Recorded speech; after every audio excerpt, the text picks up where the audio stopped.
Bonjour à vous les architectes de votre vie. Je souhaite vous partager aujourd'hui, quelque chose qui m'est arrivé. Je ne sais pas pour vous, mais pour moi, l'amour, ça a toujours été une notion très difficile. Je crois que je n'ai même jamais compris vraiment ce que c'était jusqu'à il y a très peu de temps. En fait, pour moi, l'amour, c'était un concept plus qu'une réalité.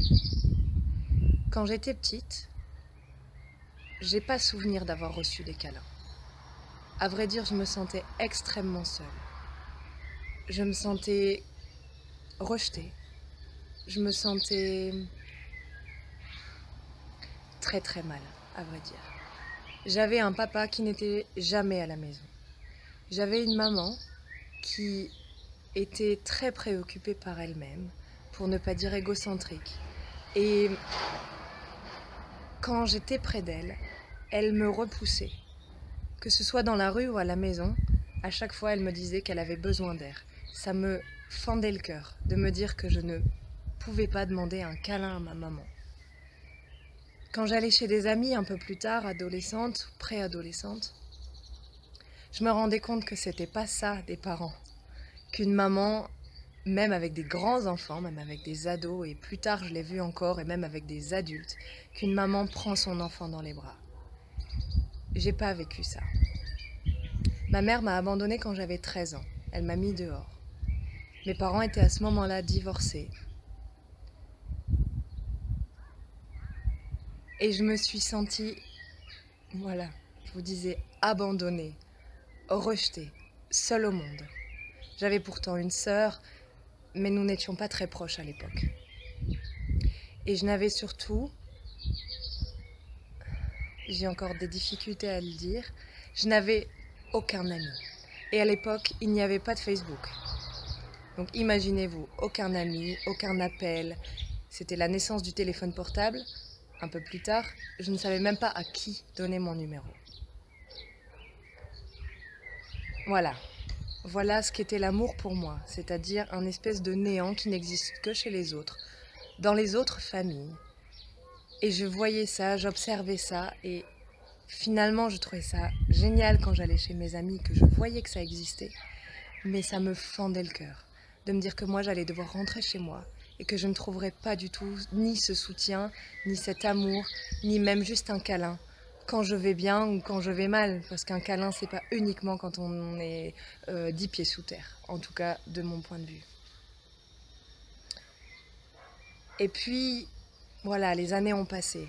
J'ai cru trouver l'amour enfin en rencontrant des hommes. J'ai attendu de ces hommes qu'ils m'apportent la source d'amour dont j'avais besoin pour grandir, pour exister, pour être bien dans ma peau. Mais je me suis trompée. Je me suis trompée plusieurs fois. Je me suis trompée peut-être 5-6 fois. Ça a fait extrêmement mal à chaque fois. J'ai cru que je me relèverais jamais. Et pourtant, j'ai continué à y croire. J'ai continué à croire que l'amour, un jour, je le trouverais. Mais en fait, ce que j'ai compris avec les années, grâce à certaines personnes, grâce à une amie notamment, qui a su me prendre dans les bras pour la première fois, sans raison, juste par amour, je me suis sentie comme jamais. Je me suis sentie aimée. Et je ne sais pas si vous connaissez ce sentiment, mais c'est un sentiment, moi, qui m'a emplie d'un bonheur, d'une sérénité. Tout d'un coup, c'est comme si tout mon corps se liquéfiait, tout mon corps se lâchait et je m'abandonnais dans ses bras. Et grâce à cette amie, j'ai démarré beaucoup de choses. Avant, j'avais déjà commencé, mais là, ça a été vraiment une dynamique et un élan pour moi incroyable. Cette amie s'appelle Oasa Windels. J'aurai l'occasion de vous en reparler. Elle est extraordinaire. Mais voilà, cette rencontre a été un déclencheur, mais après il fallait que je me mette à l'action. J'ai fait énormément de travail sur moi, que ce soit par la thérapie, par différentes thérapies brèves, le l'EFT, la gestalt thérapie et différentes thérapies comportementales, etc. Tout ça pour me rendre compte qu'on pouvait arriver dans un chemin, mais que ce chemin n'était pas forcément tous les jours drôle. Et ça, l'humour, je n'en avais pas dans ma vie. Pour moi, tout était grave. C'est-à-dire que j'avais vécu une histoire difficile. Et donc, Pour moi, tout était difficile et serait toujours difficile.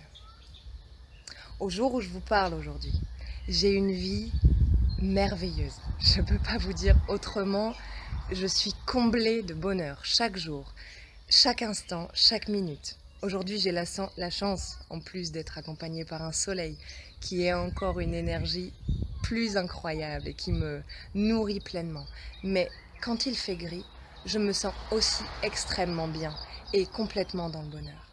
Et ça, c'est parce qu'un jour, j'ai compris que la seule amour que je pouvais me donner, c'était en trouvant la source d'amour à l'intérieur de moi et non à l'extérieur, celle que j'ai cherchée chez mes parents, chez les hommes que j'ai rencontrés et toutes les personnes que j'ai rencontrées, à qui je voulais finalement prendre plutôt que donner. Et puis j'ai été dans le don d'amour, avec cet amour que j'ai tout doucement rencontré en moi, que j'ai nourri en moi, que je nourris encore chaque jour en moi. Et cet amour me permet de pouvoir en donner énormément. Et aujourd'hui, je peux dire que je m'aime et que je m'aime plus que tout. Et dans ce plus que tout, c'est pour moi un merveilleux cadeau que je fais aux autres, car je peux enfin donner pleinement tout autour de moi, prendre tous les gens que j'aime dans mes bras, mais aussi tous les gens que je ne connais pas et que j'aime profondément, de cet amour qui nous lie tous, nous tous les êtres humains. Voilà, je voulais vous partager ça aujourd'hui et je vous souhaite ce chemin. Aujourd'hui, je crée la vie dont je rêve. Je suis architecte de ma vie, j'habite ma vie pleinement. Je me sens cet oiseau dans un arbre, je me sens cette fleur qui est en train d'éclore ici ou là, juste derrière moi. Car je suis un être vivant comme nous tous et l'amour est là, à l'intérieur de moi. Et s'il y a quelque chose dont je suis sûre, c'est qu'il est là pour toujours, si je m'en occupe. Je vous dis à très bientôt, c'était Emeline.